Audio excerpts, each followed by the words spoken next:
Mesdames et messieurs, ravi de vous retrouver et une nouvelle édition de Midi au Caire pour ce lundi 10 mai 2021. On va commencer par une nouvelle qui concerne le président Abdel Fattah al-Sisi qui a donné ses instructions pour multiplier les procédures entreprises pour encourager la dépendance des industries locales. Ce plan vise à réduire la disparité entre les taux d'exportation et d'importation et à réaliser l'autosuffisance grâce à des produits locaux. Le président a tenu ses propos lors de sa réunion avec le Premier ministre Moustapha Madbouli et la ministre du Commerce et de l'Industrie, Nevin Gemer. Le président a enjoint aux responsables d'accroître la coopération entre le secteur privé et les centres de recherche technologique pour développer les industries locales. Un reportage. Le président Abdel Fattah el-Sisi s'est réuni hier avec le Premier ministre Dr Moustapha Madbouli et la ministre du Commerce et de l'Industrie Madame Nevin Gemer. Le porte-parole de la présidence a déclaré que la réunion a porté sur les efforts de remplacement des importations, la croissance de la dépendance vis-à-vis des produits locaux et la fourniture des exigences de production au profit de l'industrie nationale.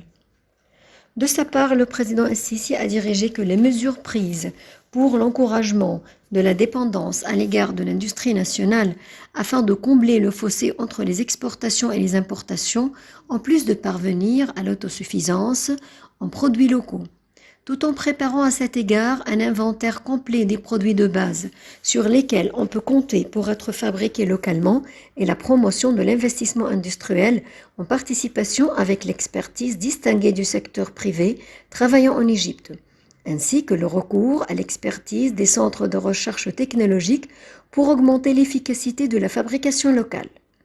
D'autre part, Mme Nevin Gemer a passé en revue les indicateurs des importations égyptiennes depuis le début de l'année en cours 2021 jusqu'aujourd'hui, ainsi que les mesures exécutives prises par le ministère dans le cadre du programme de substitution des importations pour approfondir l'industrialisation locale et encourager la dépendance à l'égard de l'industrie nationale, en coopération et en coordination avec toutes les agences gouvernementales concernées dans divers secteurs industriels, y compris les industries mécaniques, les composants automobiles, les produits électroménagers, les industries chimiques, les produits en plastique, la filature, ainsi que les industries du textile et de l'habillement. De même, Madame la ministre du Commerce et de l'Industrie a proposé la coopération conjointe avec la Banque centrale dans le cadre de programmes de financement pour le remplacement des importations et le soutien de l'industrie.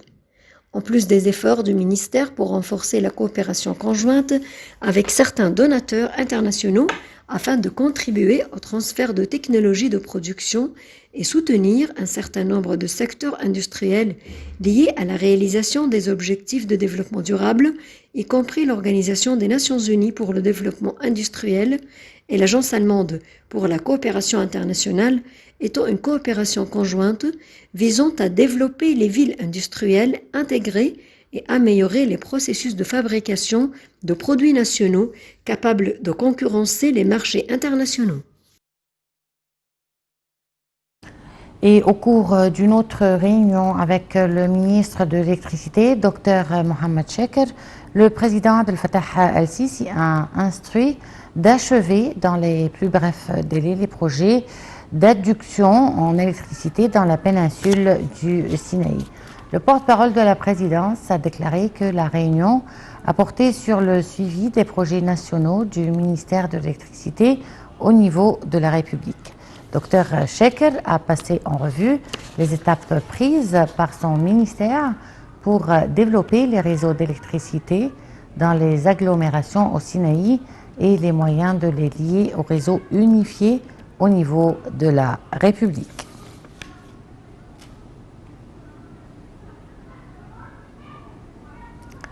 Le président Abdel Fattah el-Sisi a ordonné l'envoi d'aide médicale en Inde en signe de solidarité avec ce pays ami ravagé par de nouveaux variants de Covid-19.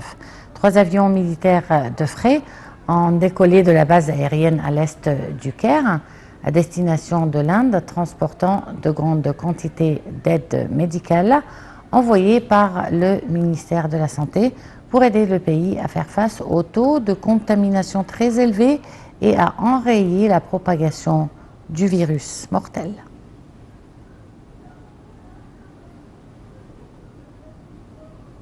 Le Premier ministre, Dr Mostafa Madbouli, a rencontré hier le chef du secteur des infrastructures de l'entreprise américaine de construction Bechtel, Sean Kenny, et un certain nombre de responsables de l'entreprise.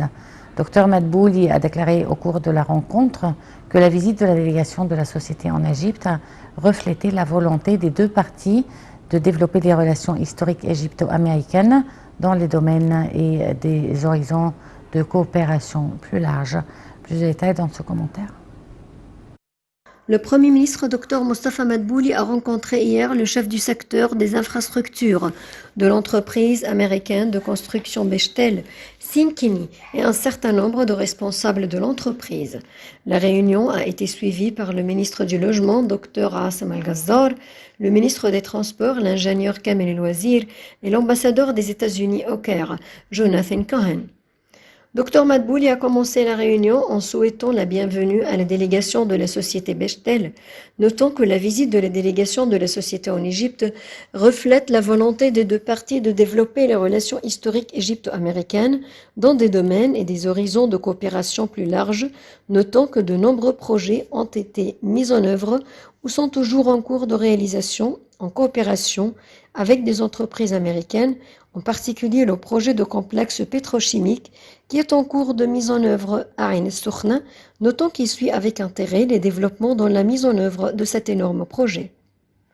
Le Premier ministre a indiqué que le gouvernement était intéressé à discuter des aspects de coopération proposés par la société américaine Bechtel, qui comprenait la coopération dans la construction de la 6e ligne de métro et la gestion de nouvelles villes.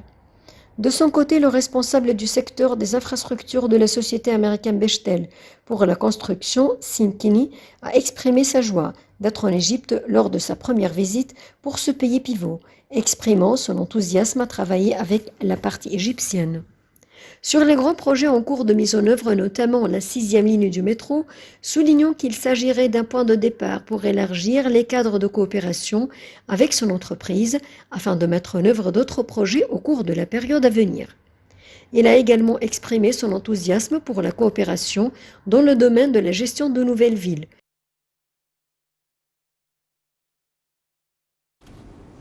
Les marines égyptiennes et françaises ont effectué un exercice maritime conjoint dans le cadre de la flotte du Sud. Des exercices pour les forces de l'air des deux pays ont été également exécutés dans le cadre des manœuvres conjointes Ramsès 2021, apprend-on de la page officielle du porte-parole des forces armées. Ces exercices interviennent dans le cadre de l'intérêt qu'accorde le commandement général des forces armées égyptiennes à la promotion du niveau de formation des membres de l'armée et de l'échange des expertises avec les armées des pays amis. Les marines des deux pays ont exécuté un exercice avant la frégate Segam al-Fatih, ainsi que les bâtiments de combat accompagnant le porte-avions français Charles de Gaulle. Ceci intervient parallèlement aux manœuvres exécutées par les forces de l'air égyptiennes et françaises pour faire plusieurs missions, des activités conjointes et plusieurs sorties aériennes avec l'aide des avions de combat multimissions, ce qui reflète le haut niveau de performance des deux parties et leur attachement à l'échange de l'expertise.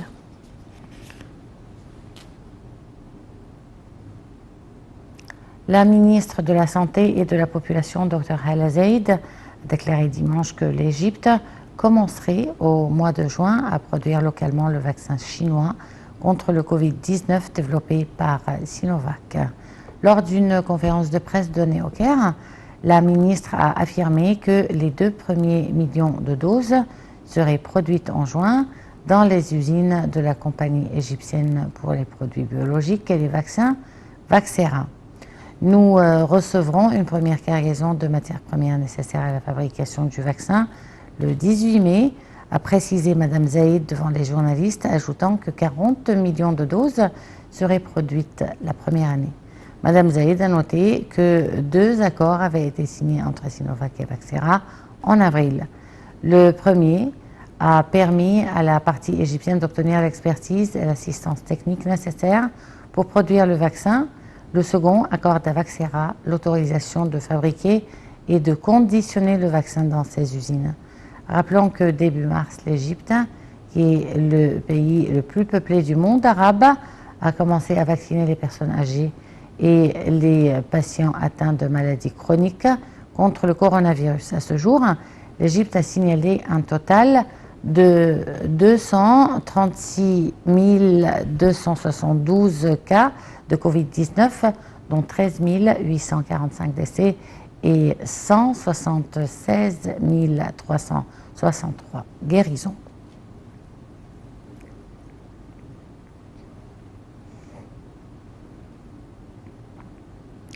Le président du Conseil des députés, le conseiller Hanafi Gebeli, a estimé que l'agression des forces de l'occupation israélienne contre les Palestiniens dans la ville de Jérusalem, Al-Quds, est un crime contre l'humanité.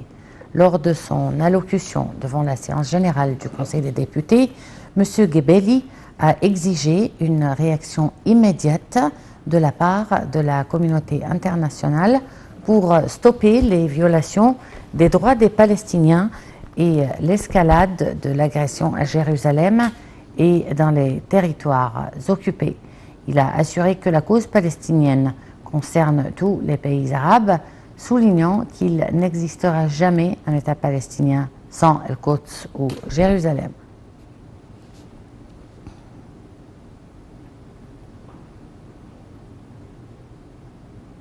La décision de l'agence de notation financière Standard & Poor's de maintenir la note de crédit de l'Égypte en devise locale et étrangère AB pour la 3e fois consécutive depuis le début de la crise du coronavirus reflète la confiance des institutions internationales et des agences de notation en la capacité de l'économie égyptienne à faire face aux répercussions de la crise pandémique, a affirmé le ministre des Finances Mohamed Maït. Dans un communiqué, M. Maït a indiqué que l'économie égyptienne, selon les estimations de Standard & Poor's, dans son dernier rapport, s'est montrée résiliente face à la pandémie en raison de l'amélioration des principaux indicateurs économiques tels que la stabilité des finances publiques et la présence d'une réserve de change grande et rassurante.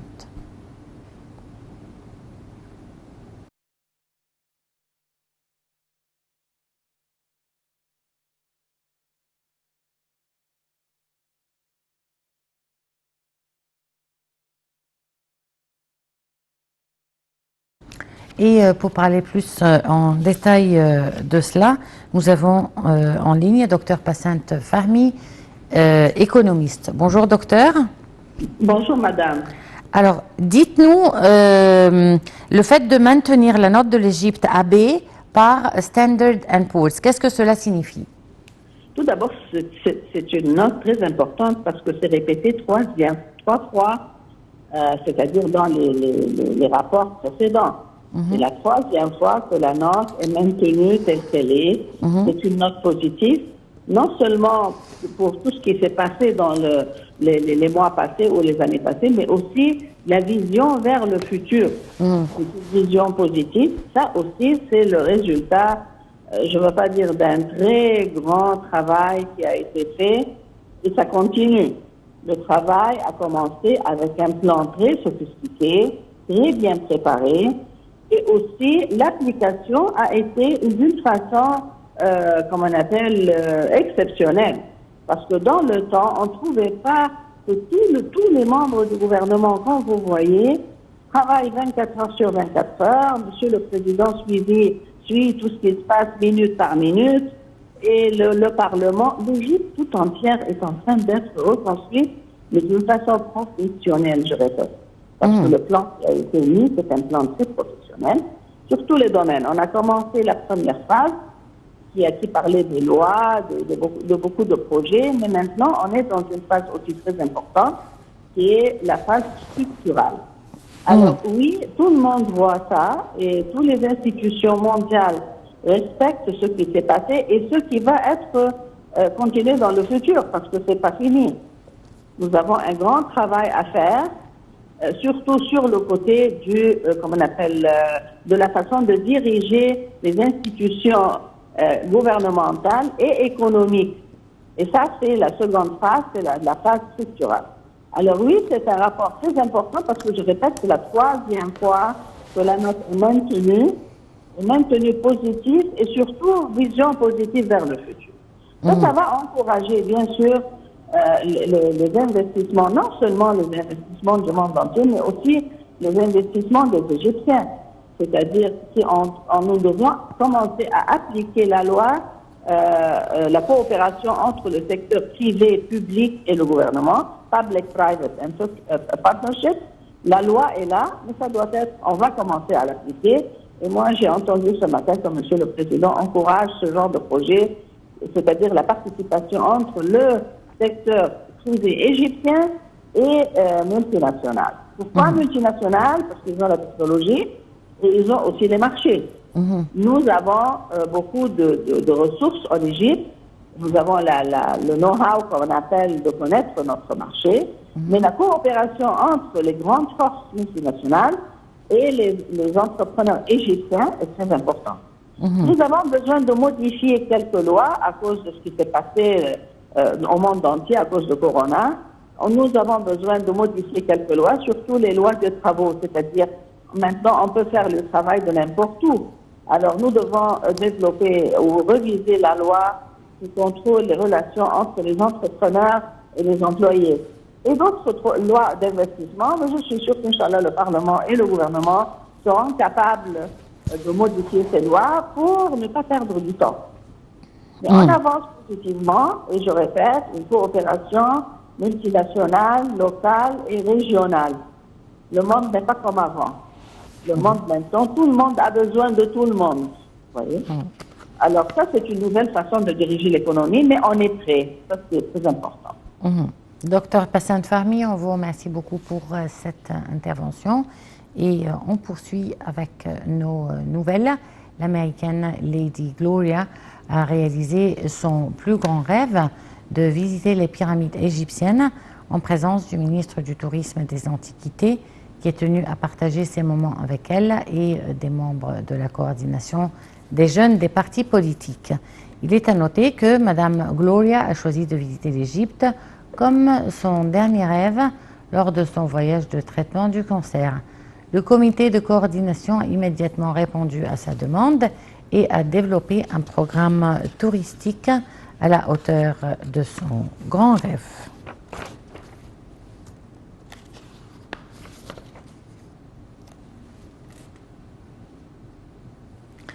Et donc, pour parler, je ne sais pas si on va avoir un appel ou pas. On a un appel? Bon, apparemment, il n'y a pas d'appel. En tout cas, c'était une belle occasion pour le ministère du Tourisme de rencontrer Madame Gloria et il lui a offert aussi un voyage à Thèbes.